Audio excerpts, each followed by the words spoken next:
I have been talking about my dissatisfaction with the front headlamps of the XC90 for a long time, and I had hoped for a proper facelift before the model was discontinued. I didn't really expect much, but I was at least hoping that Volvo would quickly develop and release their new electric car series. However, I've never expected that Volvo would announce a facelift model for the XC90. The XC90 received a refresh in the 2020 model, experienced cost cutting in the 2021 model, and underwent a sort of diet in the 2022 model with the removal of the exhaust pipes. Volvo seems to refer to minor product improvements, which falls short of being called a facelift as a refreshed version. But this time, the XC90 truly deserves to be called a facelift. That's why Volvo is using the term the new for it. In the automotive market, the old new typically refers to a full model change, while the new indicates a facelift. While Volvo's the new might fall short compared to other manufacturers, it's fair to say that when looking only at Volvo's history, this is one of the most significant changes yet. As everyone can see, the overall atmosphere of the car has changed a lot. The headlamps have been redesigned in a sophisticated way, but the grille design seems to have contributed the most to the change in the car's look. The grille is essentially an expanded version of Volvo's signature asymmetric diagonal line design, and it feels fitting because it's Volvo.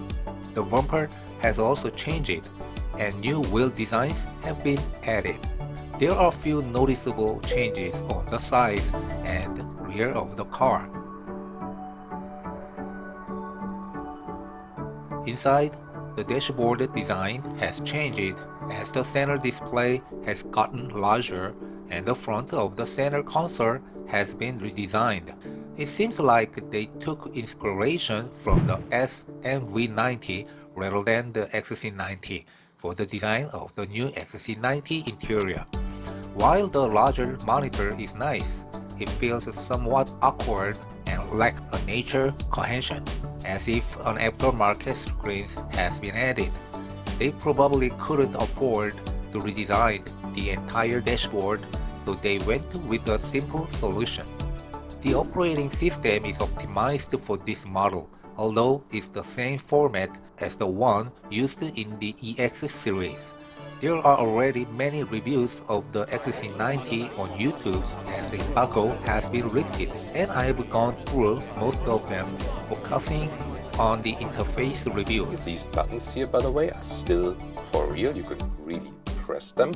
And then digital instruments, left side the speed. Now vehicle controls, like here, where you can Cockpit. Das könnt ihr auch hier ein bisschen verstellen, reduziert gestalten, oder ihr könnt da zum Beispiel auch den Bordcomputer reinbekommen. Das war ehrlich gesagt.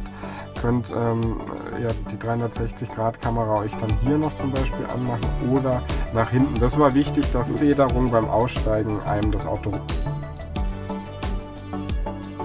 Das Auto, könnte man jetzt drüber lachen, aber das ist wichtig. Man kann auch hier die Anlage steuern, und ich sage euch was aus Erfahrung, auch dass die Ambientebeleuchtung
It monitors the car, the road, the driver 500 times per second to give you the best possible cornering control.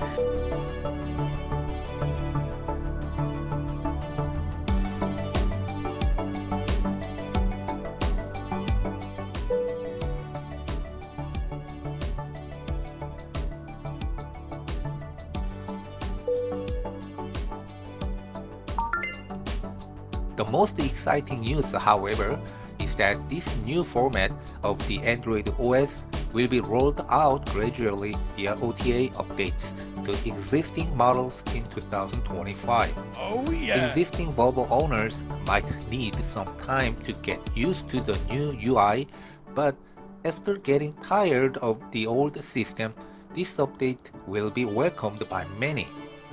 As for the space in the second and third rows, there don't seem to be many changes aside from the center armrest cup holder in the second row being updated to the XC90's design. The rear tail lights are still the same, which is a bit disappointing since we saw a significant change in the V90. I had hoped that the XC90 would undergo a similar transformation during its facelift, but maybe that was too much to ask. One small disappointment is that from the back, there are no distinctive design elements to indicate that the car is the facelifted version when seen on the road. The fact that this is being called the 2025.5 year model and that deliveries will begin in the second half of 2025 is also an interesting plan. In the past, Volvo upgraded the motor and battery for the T8 model in the second half of the 2022 model year and used the trim name Ultimate ahead of time. Back then, I found it unusual to see a mid-year upgrade, and now there are precedents for both the appearance and specifications changing within the same model year. This might influence the release timings of facelift models in other series as well.